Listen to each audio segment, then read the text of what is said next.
Bien-aimés, nous continuons ce matin avec notre thème intitulé l'idolâtrie. Cette fois-ci, nous parlons des causes de l'idolâtrie. Les causes de l'idolâtrie. Donc, la cause de l'idolâtrie, c'est le mauvais désir du cœur de l'être humain qui le pousse souvent à pratiquer l'idolâtrie. Donc, on veut ici parler de ce qui provoque l'idolâtrie, de ce qui pousse les gens à pratiquer l'idolâtrie. Donc, la première définition, c'est que ce sont les mauvais désirs des cœurs de l'être humain qui le poussent souvent à pratiquer l'idolâtrie. En d'autres termes, la cause de l'idolâtrie est une tendance qui porte à vouloir obtenir quelque chose venant d'un autre Dieu, venant d'un Dieu étranger que du Saint-Esprit. Donc, lorsqu'un être humain est animé par l'idolâtrie, c'est une tendance qui manifeste dans son cœur et cette tendance porte à vouloir obtenir quelque chose venant d'un autre Dieu, d'un Dieu étranger que du Saint-Esprit. Pourquoi? Parce que cette personne souvent a du mal à comprendre comment Dieu fonctionne. Cette personne même d'ailleurs ne sait pas comment Dieu fonctionne et souvent cette personne n'a même pas confiance en Dieu.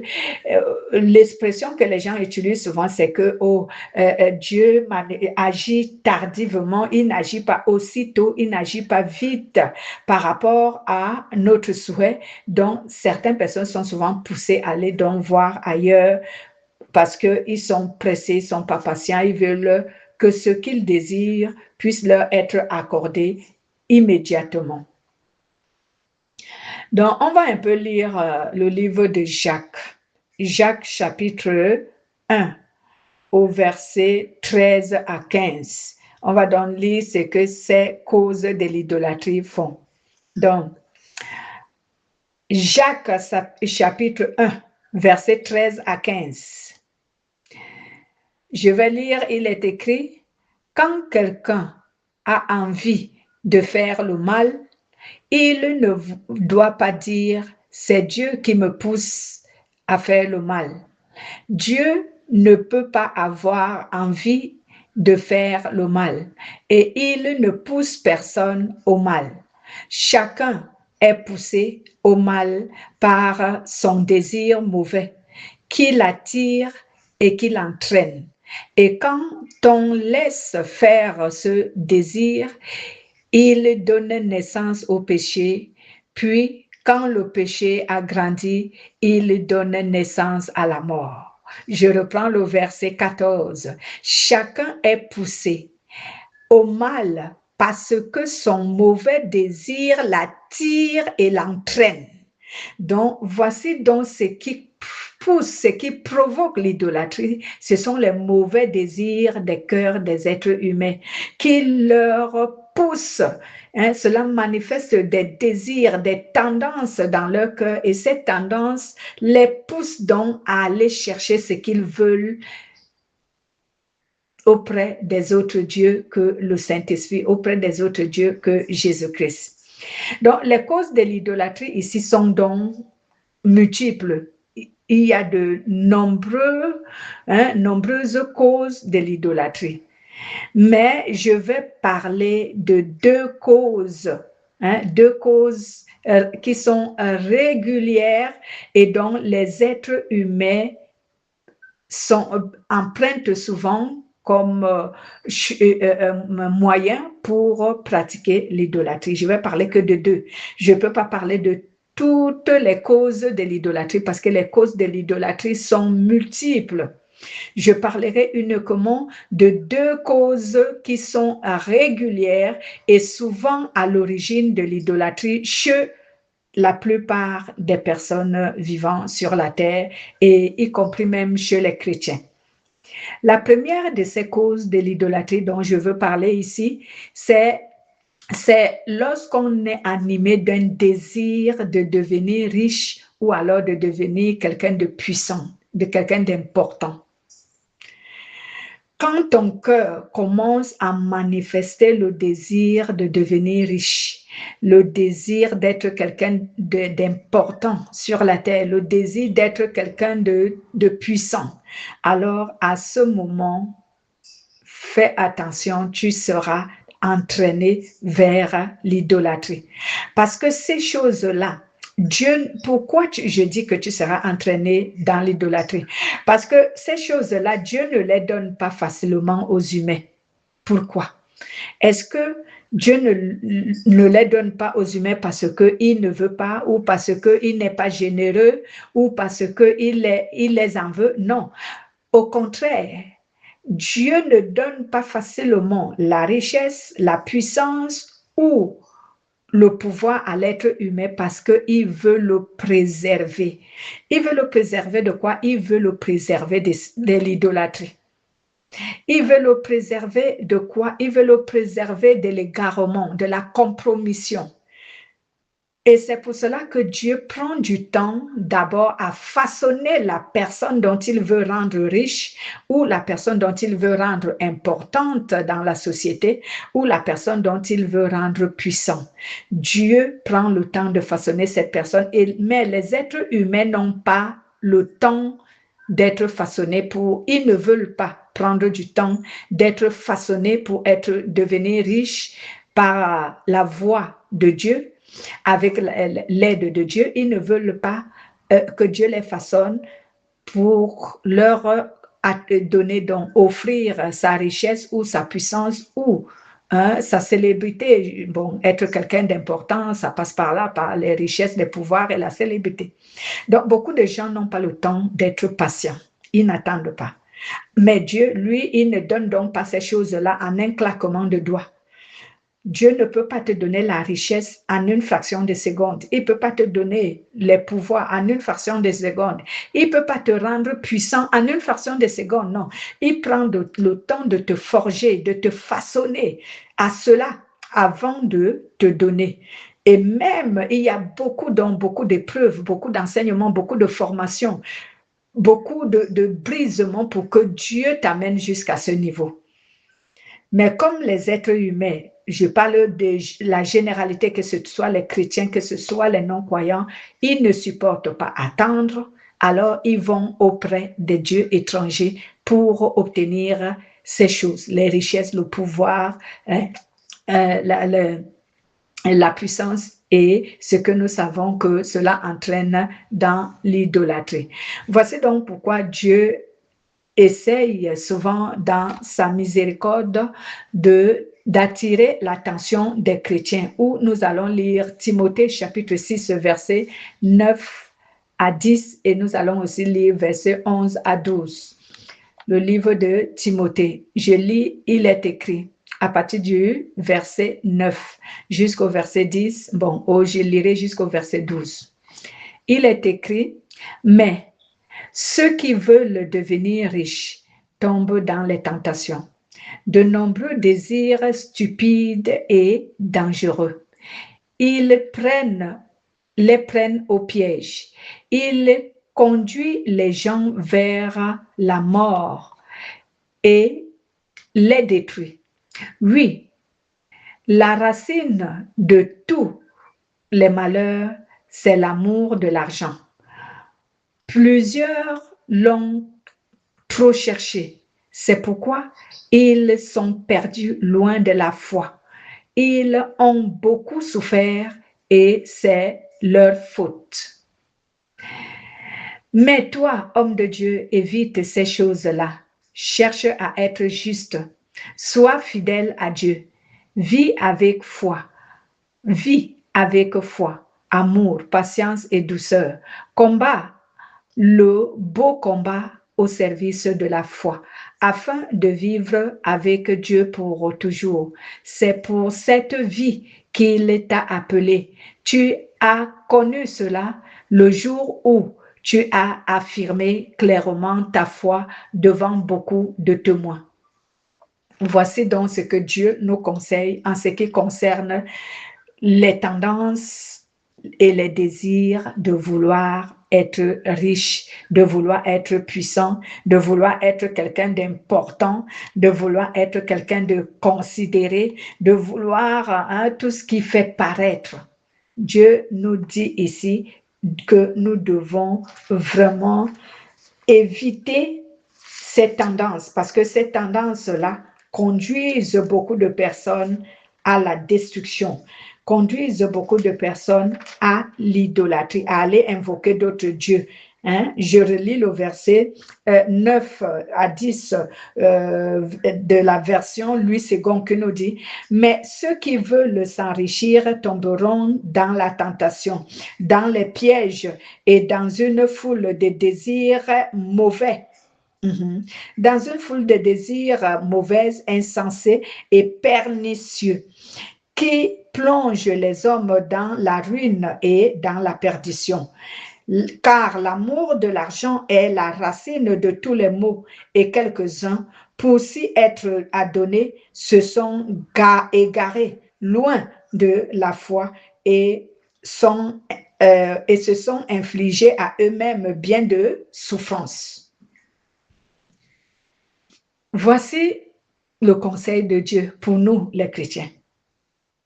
Ne recherche pas. Et pourtant, c'est ce que recherchent les chrétiens. Alors que Dieu exhorte aux chrétiens de ne pas rechercher les richesses, la puissance, les pouvoirs et tout ce qui rend quelqu'un important dans la société.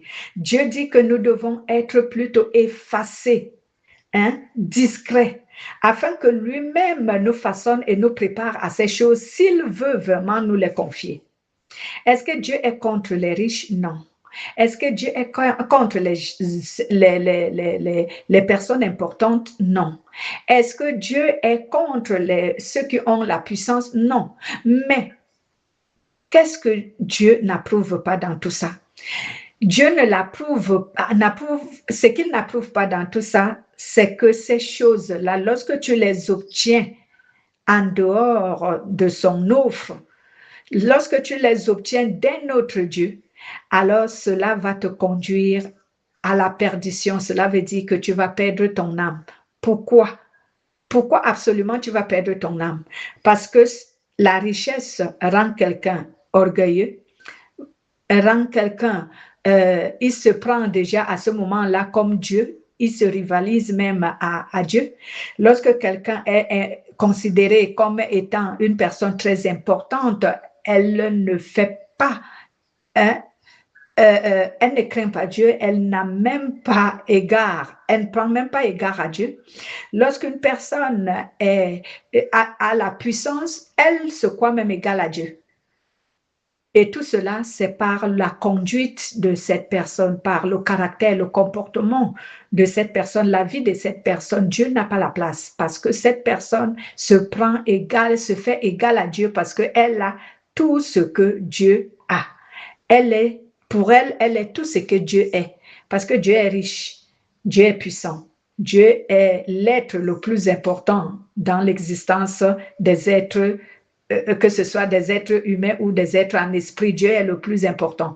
Alors quand un être humain a ça, il se prend pour Dieu. Et cela devient quoi? Une idolâtrie. Quelqu'un qui s'égale à Dieu. Nous voyons l'exemple lorsque Jésus est devenu humain. Donc, je m'aurais dit, lorsque Dieu a pris le corps d'un être humain, ce que nous atteste la parole de Dieu sur Jean chapitre 1 au verset 14, la parole s'est faite chair. Lorsque Dieu est devenu un humain et qu'il a porté le nom de Jésus-Christ, jamais il ne s'est égalé devant qui que ce soit à être Dieu. Pourquoi? Parce qu'il voulait nous enseigner l'humilité, que lorsque tu es une créature, tu ne dois pas t'égaler à être Dieu. Et ceux qui ont les richesses, pour la plupart, ceux qui ont les richesses, ceux qui ont la puissance, ceux qui ont le pouvoir, ceux qui sont des autorités, ceux qui sont considérés les êtres, les personnes les plus importantes sur la terre, ont ce caractère. Ils s'égalent à Dieu. Et là, ça devient l'idolâtrie. Et c'est cette idolâtrie que Dieu ne pardonne pas parce que là, à ce moment, tu et pêche contre le Saint-Esprit, parce qu'aucun être, que ce soit les êtres spirituels en esprit, que ce soit les êtres humains, aucun être ne peut être égal à Dieu.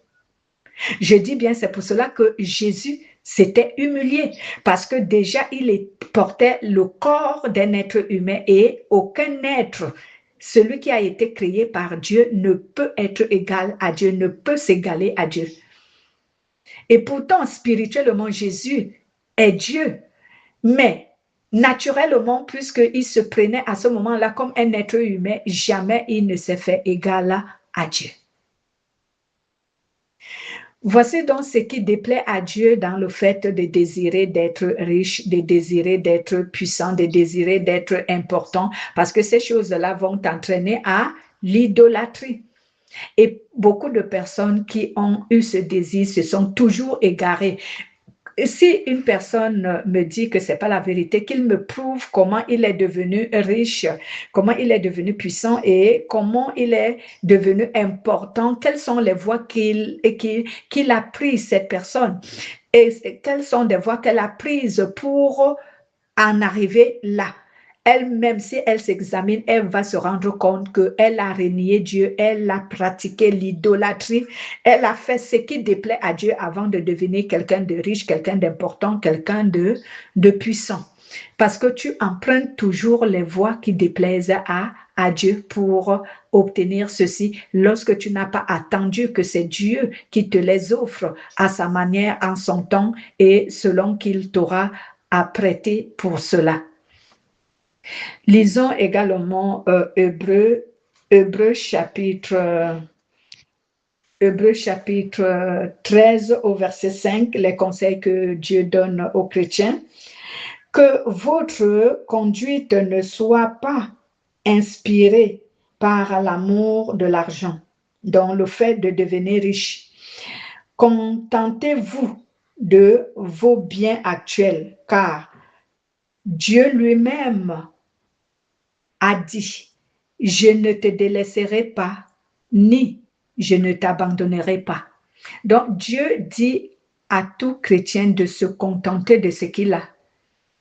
Et en se contentant de ce qu'on a, on fait quoi? C'est que ce que tu as, tu bénis Dieu pour ce que tu as. Mais cela ne doit pas te rendre un paresseux en disant je m'arrête à ce que j'ai. Non. Dieu ne exclut pas que l'être humain travaille de ses propres mains et avec l'intelligence qu'il lui a donnée pour acquérir plus de biens si cela est possible. C'est pour cela que Dieu dit aussi dans sa parole, je bénirai l'œuvre de vos mains. Donc Dieu ne bénit pas les mains croisées qui ne travaillent pas, qui sont paresseux. Mais Dieu dit, je bénirai l'œuvre de vos mains. Cela veut dire tout ce que tu feras pour essayer d'accroître tes biens matériels que tu as ou financiers, tout ce que tu feras et avec la sagesse, l'intelligence que Dieu te donne, sans toutefois aller chercher de l'aide auprès de ce qui déplaît à Dieu, auprès des autres dieux, auprès des sectes et tout le reste, alors Dieu dit qu'il bénira l'œuvre de tes mains. Donc, Dieu ne nous interdit pas de chercher à gagner plus, mais sans toutefois utiliser le péché, sans toutefois utiliser la compromission, sans toutefois utiliser la fraude, mais sincèrement, honnêtement, naturellement et financièrement, et fidèlement, je veux dire. Voilà. Donc, si tu vas chercher les biens que tu désires d'une autre manière, alors tu seras un idolâtre. Il y a également que Dieu nous conseille sur 1 Corinthiens chapitre 6 au verset 12, il nous dit, tout m'est permis, mais tout n'est pas utile. Tout m'est permis, mais tout ne me laisse, mais je ne me laisserai pas asservir par quoi que ce soit. Donc, cette parole veut nous dire que tout est permis, mais tout n'est pas utile.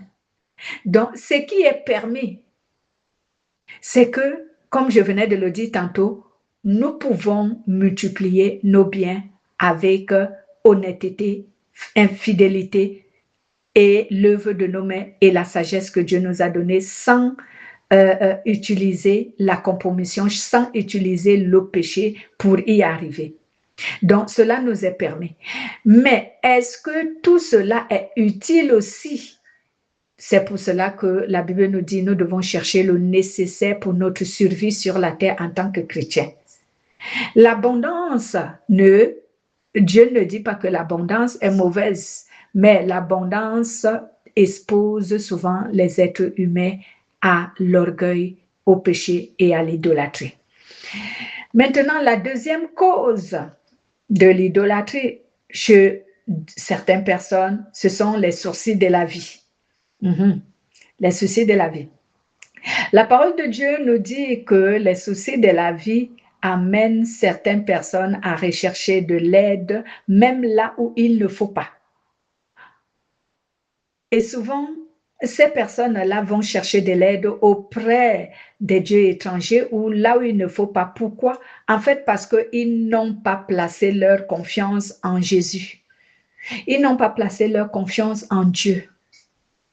Lorsque les êtres humains ont des soucis, ils vont toujours se compromettre pour ceux qui n'ont pas placé leur confiance en Jésus. Ils vont se compromettre parce qu'ils vont toujours chercher de l'aide auprès des autres dieux. Je prends l'exemple, le témoignage que j'ai souvent utilisé parce que ce témoignage-là édifie beaucoup. Cette femme chrétienne dont on nous a donné le témoignage qui était vraiment sincère dans sa marche en Christ avec Dieu, elle tombe malade et quand elle tombe malade, elle n'arrive pas à trouver la guérison et l'ennemi va se servir de cette maladie pour la rendre idolâtre aux yeux de Dieu. Donc, elle a fait les hôpitaux, tout ce qu'il fallait pour obtenir la guérison. Elle n'a pas eu et le diable est venu séduire son cœur à travers son mari en lui disant, bon, tu ne trouves pas la guérison, on a été à l'hôpital, on a été, mais on me propose qu'il y a un homme qui a le pouvoir de guérir. Il suffit tout simplement qu'on aille le voir et il va faire ces choses du charlatanisme pour te guérir. Alors, cette femme-là a refusé pour la première tentative de Satan en utilisant son mari. Et il a insisté, Satan a insisté parce que lui, il ne laisse pas. Et le mari est revenu, a dit, bon, comme toi, tu ne peux pas partir, moi, j'irai à ta place, mais on me demande de te présenter l'argent de l'offrande que j'aurais donné là-bas. Il suffit tout simplement que tu touches à cet argent. Si tu touches à cet argent, c'est que tu as donné ton avis, donc moi, je peux partir à ta place. Et c'est ce qu'elle a fait. Elle a touché à cet argent. Et quand elle est partie, son mari est parti faire tout ce qu'il fallait. Est-ce qu'elle a guéri? Elle n'a pas guéri. Ce n'était qu'un piège de l'ennemi. Elle n'a pas guéri. Donc, ce qui veut dire ici que nos soucis ne guérissent pas, nos soucis ne finissent pas parce que nous sommes allés chercher de l'aide auprès de l'ennemi. Quelquefois, ça ne prend que quelques temps de soulagement, mais après, ça revient parce que l'ennemi ne sait pas arranger, il sait seulement déranger. Mais c'est rien arrangé. Donc, voici comment cette pauvre dame va mourir et elle va donc faire ce qu'on appelle la mort clinique. Voilà, elle va faire la mort clinique et elle croit qu'elle va aller dans le repos de Jésus. Ben, les démons vont lui barrer la voie et Satan va barrer la voie à son âme. Elle qui pensait qu'elle allait partir dans le repos de Dieu auprès de Jésus. Satan lui dit que tu ne peux pas aller nulle part parce que tu m'appartiens. Elle dit non, je ne t'appartiens pas. Un peu l'exemple comme l'histoire de Moïse. Donc, elle est là et le diable lui dit tu ne peux aller nulle part, tu n'iras pas dans le repos de Jésus parce que toi tu m'appartiens. Elle dit non, moi je ne t'appartiens pas, j'ai cru en Jésus toute ma vie et j'ai servi Jésus. Elle dit, et le diable lui dit ah bon, et je vais te montrer ce que tu as fait et qui fait en sorte que tu ne puisses appartenir à Jésus là où tu es présentement. Et le diable lui a montré le geste qu'elle avait fait, toucher l'argent qui devait aller chez le charlatan pour sa guérison. Le diable lui dit que rien que parce que tu as donné ton avis à ton mari d'aller à ta place, tu m'appartiens. Il ne fallait pas lui donner l'avis. Comme tu lui as donné ton avis, tu lui as donné l'aval, tu lui as donné la permission, tu ne peux pas aller auprès de Dieu parce que tu m'appartiens, tu as péché. Et oui, cette histoire s'est passée comme l'histoire de Moïse dont Michaël se battait pour le corps de Moïse parce que le diable voulait s'en approprier à cause de l'erreur que Moïse avait commis, qu'il était entré en colère, il a tapé sur le bâton sur le rocher qui a donné l'eau et il a confessé, c'est moi qui vous ai donné l'eau en blasphémant Dieu. Donc, bien aimé, les soucis que nous avons dans nos vies poussent la plupart des personnes à aller chercher des solutions ailleurs. Et très souvent, ils vont chercher des solutions dans les endroits qu'ils pensent que c'est Dieu. C'est comme ceux qui vont chez les faux pasteurs, aller chercher les solutions à leurs problèmes, aller chercher les mariages, aller chercher le travail, aller chercher la guérison, aller chercher... Ceux qui vont chez les faux pasteurs, ils ne pourront pas accepter s'ils écoutent ce message qu'ils ont pratiqué l'idolâtrie. Parce que pour eux, ce sont les serviteurs de Dieu. Ils se font laver tout nus, ils se font imposer les mains, ils tombent à gauche et à droite, et ils se font boire les potions, soi-disant l'eau bénite, soi-disant l'huile d'onction, et ils se font des rituels qui sont inappropriés pour le Saint-Esprit et pour leur relation avec Jésus-Christ. Ils se font beaucoup de choses que Dieu n'approuve pas. Et ceux qui vont voir les prophètes pour des visions, j'aimerais savoir qu'adviendra-t-il de ma vie, ils ignorent que c'est l'idolâtrie. Qu'est-ce qui les pousse à aller faire tout ça? Ce sont les soucis qu'ils ont dans leur vie. Bien aimé, ce que Jésus veut aussi nous dire, Jésus veut nous dire que même quand bien même tu as les soucis de la vie, serre ton cœur, reste avec lui et attends. Et dans ton attente, dans ta patience, il faut que tu obéisses. Nous avons appris ce que c'est que la patience. La patience, c'est savoir supporter les difficultés que tu rencontres et obéir à Dieu pendant que tu traverses ces difficultés. C'est ce qu'on appelle attendre. C'est ce qu'on appelle être patient. Être patient ne veut pas dire tu croises les bras et tu dis bon, Dieu va faire, il fera la magie, il claquera le doigt et les choses vont s'arranger. Non. Dans la patience, comme je la définis souvent, la patience, c'est savoir supporter les difficultés qu'on rencontre et en supportant ces difficultés, on obéit pendant tout ce temps qu'on ne patiente, que Dieu agisse, que Dieu intervienne. Donc, voici donc les soucis. Il y a beaucoup de gens qui sont allés chercher le travail auprès des autres dieux. Ils sont allés chercher les mariages auprès des autres dieux. J'ai parlé ici de ceux qui vont chez les charlatans, chez les marabouts, chez les gangas, chez les féticheurs, chez les sorciers, chez les satanistes, les mystiques, ceux qui vont même chez les faux pasteurs, les faux prophètes, les faux visionnaires, toutes ces personnes-là pratiquent l'idolâtrie. Toutefois que tu es allé là où Dieu n'est pas pour chercher ta solution, alors tu as pratiqué ce qu'on appelle l'idolâtrie. Et tu es coupable devant Dieu si tu ne te repens pas. Et cela va t'amener où? En enfer. Et je pleure tous les jours pour certains chrétiens. Certains chrétiens, il y a ceux qui pensent que quand ils vont sur Internet, sur les réseaux sociaux pour faire ce qu'on ces charlatans qui sont dedans, sur les réseaux sociaux leur demandent de faire les choses, ils les font et ils pensent que c'est Dieu, ils pensent que c'est pas de l'idolâtrie. Il y a ceux qui sont qui ont pratiqué tout ce qu'on leur a recommandé sur les réseaux sociaux. Pour enfanter, il faut que tu fasses ceci, il faut que tu fasses cela, il va le faire pour faire ceci. Je me souviens que lorsque j'étais encore en Afrique, et que je devais effectuer le voyage que vous tous, vous savez, sur le Canada.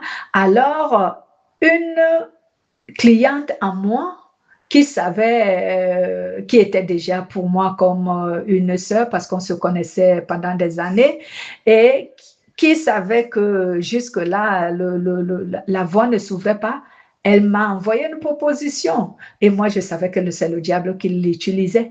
Elle m'a envoyé une proposition d'un monsieur qui passe. Il est ivoirien, qui passe sur les réseaux sociaux, qui dit aux gens, lorsque tu veux, par exemple, en un jour que ta vie marche bien, prends une feuille de laurier, mets ça sur ton oreiller, prends... ou quoi, fais ça, ceci, dis cela et tout. Bon, ceux qui veulent doivent m'appeler, je peux les aider. Elle m'a envoyé le lien de ce monsieur. Je lui ai envoyé une bonne nouvelle. Je lui ai envoyé un bon message. Je lui ai dit, écoute-moi bien, cette personne ne peut rien faire pour moi que me préparer un chemin pour l'enfer. Elle me dit, oh, pourquoi tu me dis ça? Je dis, mais cette personne-là, elle est au service de Satan. Oh, mais elle a fait, et tout ce qu'il dit, c'est naturel, ce sont des choses naturelles, c'est Dieu qui a créé l'herbe, c'est Dieu qui a créé l'arbre, c'est Dieu qui a... J'ai dit, je n'utilise ni l'herbe, ni la feuille, ni l'eau, ni le vent, ni quoi, j'utilise la parole de Dieu, j'attends. J'attends que Jésus fasse. Je ne suis pas pressée. Le temps de Dieu est toujours le meilleur. Je ne suis pas pressée, j'attends. Je sais que l'attente est longue, mais je vais attendre. Le temps que j'ai déjà attendu et celle que je vais maintenant me compromettre, celle que j'ai attendue est déjà beaucoup. Pourquoi je vais me compromettre là, maintenant? C'est comme ça qu'elle était frustrée parce que jusque-là, elle ne connaissait pas la dimension de ma relation avec Dieu et à quel niveau je croyais en Dieu. Elle est venue un jour au salon et elle m'a demandé pardon. Je lui ai dit que c'est normal. Vous prenez souvent la foi de certaines personnes à la légère. Donc, tu me prends comme quelqu'un qui ne croit pas en Dieu ou qui confesse Dieu avec la bouche. Moi, je crois en Dieu de tout mon cœur et j'attends. Et aujourd'hui, Dieu a accompli ce qu'il voulait. J'ai effectué le voyage. Donc, voilà comment est-ce que certaines personnes nous égarent lorsque nous ne sommes pas attentifs. Il va te dire que non, ça, c'est pas de l'idolâtrie. Ne suis pas ça, c'est simple. C'est Dieu qui a créé ces choses et Dieu le permet. Dieu ne permet à rien. Si quelqu'un te dit, va cueillir une feuille et parler sur une feuille, dis à cette feuille de faire ceci, c'est déjà de l'idolâtrie, je vous préviens. C'est l'idolâtrie. Ce à quoi ou celui dont Dieu nous demande de nous adresser, c'est à lui, à travers la prière. Tu ne dois pas avoir un chapelet pour prier Dieu. Tu ne dois pas avoir la croix pour prier Dieu. Tu ne dois pas, non, tu pries Dieu rien qu'avec ta parole et la connaissance de Dieu que tu as dans ta tête. La parole de Dieu que tu as déjà reçue dans ta tête, dans ton cœur, dans ton esprit. Tu n'as pas besoin de quoi que ce soit pour parler à Dieu en présence de cette chose.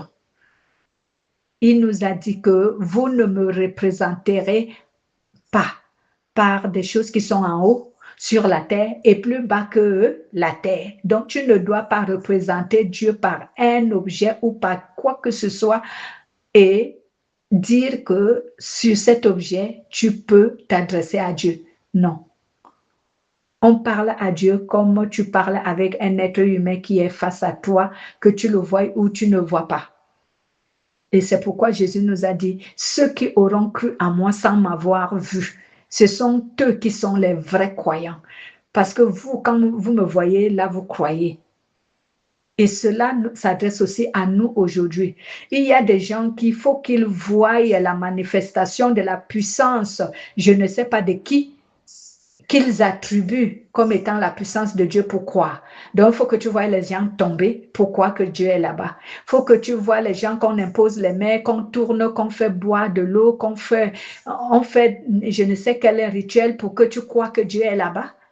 Dieu n'est pas un cinéaste, encore moins un théâtre. Il ne fait pas du théâtre. Dieu est quelqu'un de distrait.